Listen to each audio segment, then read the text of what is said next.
Detik-detik truk terobos lampu merah di Sumedang, 3 orang jadi korban. Kecelakaan maut melibatkan truk box bermuatan air mineral dan sepeda motor terjadi di perempatan Bojong, Kecamatan Sumedang Utara, Kabupaten Sumedang, Rabu, 18 Maret 2026, pagi.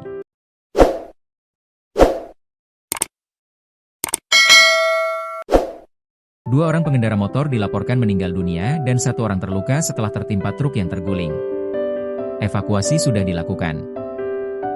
Kasat Lantas Polres Sumedang, AKP Agus Sukaidi Suryana, mengungkapkan kecelakaan diduga terjadi saat truk box mencoba menerobos lampu merah di persimpangan tersebut. Diduga mengejar lampu merah, mungkin sudah merah.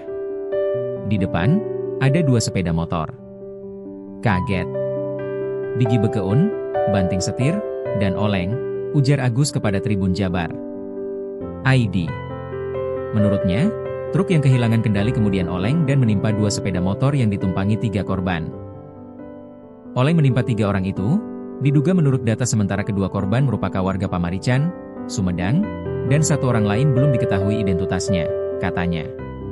Akibat kejadian tersebut, 1 korban dinyatakan meninggal di lokasi kejadian, sementara 1 korban lainnya sempat mengalami luka berat sebelum akhirnya meninggal dunia saat mendapat penanganan di IGD RSUD Umar Wirahadikusumah, dan 1 korban terluka masih ditangani medis.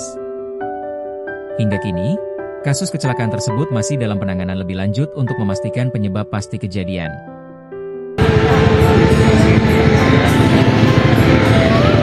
Supirnya